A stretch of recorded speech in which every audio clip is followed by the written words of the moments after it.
striving for excellence motivates you, striving for perfection is demoralizing.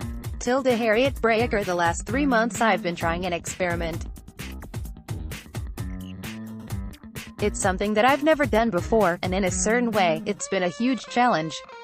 However, in other ways, it's been an enormous stress relief, and I would say a largely successful effort. What I've done seems to go against conventional wisdom, but that doesn't mean it wasn't a wise choice. So what exactly is this challenge? Well, I have actively gone out of my way to be average. Yep, sounds a little weird, doesn't it? But hear me out. Over the past year, I've become more aware than ever of how much unconscious stress I put on myself to be above average. I've always known I have a type of personality, but I didn't know to what extent this was doing me harm. A large part of this realization came from journaling my dreams and discussing them with a psychotherapist, and another part came about through a mindfulness practice. So for 6 months, whenever I felt like relaxing, and the little voice in my head would pop up and tell me I could be doing more in this moment, I would ignore it. I would decide to watch that extra episode on Netflix. I would choose to sleep in the extra 15 minutes. I would leave the little bit of extra work until tomorrow. What came out of this was unexpected. The more I ignored the voice, the more loud and aggressive it became. Coming into contact with this part of myself ultimately did 3 things. Firstly, it showed me that I had an issue with perfectionism that I wasn't entirely aware of. Secondly, it showed me just how tricky and persuasive the little voice of perfectionism could be. And finally, and most importantly, it taught me how overcoming that perfectionist tendency could lead to less stress, more productivity, and greater well-being. So, the moment of truth. How do you know you're a perfectionist?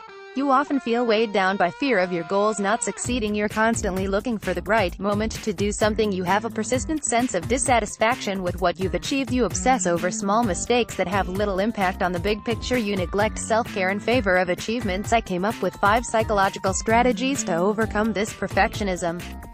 This has allowed me to take steps toward accepting the average parts of myself, and it's helped me let go of a shocking amount of hidden stress. I've decided to share these steps with you here so you can begin to accept who and where you are, and enjoy the journey a little more. 1. Rethink what it means to be average. In our society, we often consider anything less than greatness to be failure. That's not an exaggeration, it's just the reality of our skewed notions of achievement that have failed to account for larger and more interconnected societies in which it's increasingly difficult to stand out. When we hear the terms average or mediocre, we consider them dirty words, although they're supposed to denote the middle of the pack. If you're average at something, that shouldn't have any correlation whatsoever to your self-worth. Most people are average at most things for most of their lives. Does that mean that most people should feel bad about themselves? Accepting the ways in which you're average doesn't mean you can't strive to achieve greatness in some areas of your life. All it means is that the desire to excel doesn't need to be driven by the feeling that you are incomplete. It can be out of the love of competing with your past self, the need to serve your community, or even just the enjoyment of a challenge in the present moment. 2. Challenge the all-or-nothing fallacy. Perfectionism is a direct result of the all-or-nothing fallacy, also known as black and white thinking.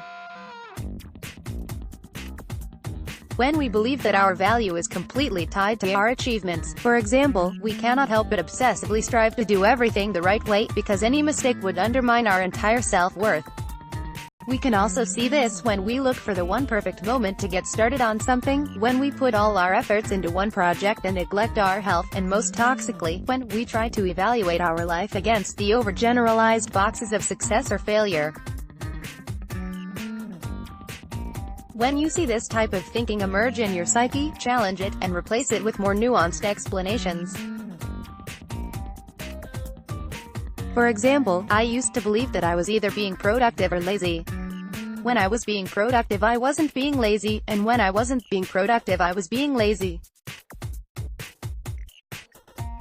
I've started to challenge that idea with the more nuanced explanation that breaks are sometimes lazy and sometimes productive. They serve many purposes.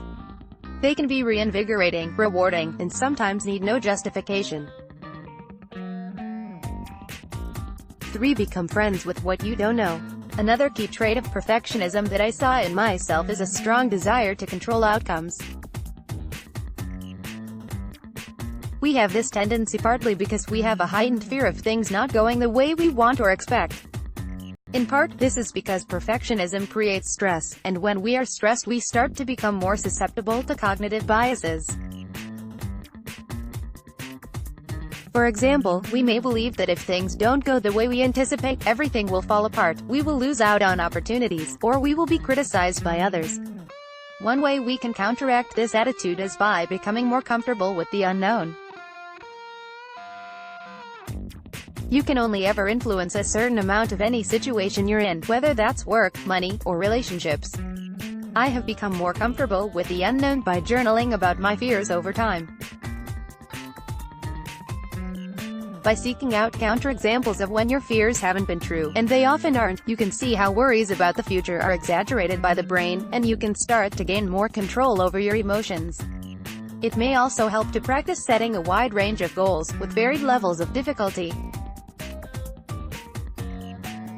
Meeting the easier goals should fulfill your need to be in control and achieve, and working toward the more difficult goals will simply be a challenge to be creative, go above and beyond, and enjoy the uncertainty of things that are out of your control. 4. Become friends with what you don't love. Likewise, perfectionism is largely tied to the relationship you have with what you don't accept about yourself. You probably know that acceptance is at the root of love. It's therefore not surprising that people often advise you to love yourself when you're dealing with internal conflict. Well, it sounds simple, but it's never that easy, unfortunately. So I'm going to propose something more manageable: become friends with what you don't love. If there are parts of yourself or your experience that you can't accept or bring yourself to love, just befriend them. Ask what purpose the things you don't like serve, become familiar with them the way you would a friend. Ease into the changing relationship you have with these harder to accept parts of yourself, and over time you'll see a shift in your perspective that calms your anxiety around them. For example, I used to have an antagonistic relationship with my anxiety. The fact that I wasn't always cool, calm, and collected was something I found hard to accept, and it created internal conflict and, obviously, more anxiety. When I was able to see that anxiety was just a part of my brain was trying to help me, I was able to accept it. And over time I even started to appreciate this quirky part of myself. 5. Reassess how you measure your success. If your perfectionism is driven by the belief that you're not successful enough, then it's not necessarily you that needs to change. It could be that the way you're measuring success needs to be reassessed. For example, it's common that we compare ourselves to others, and while we're often told to focus on ourselves, making social comparisons in specific situations, such as workplace evaluations or in competitive sports, does have some, albeit limited, utility.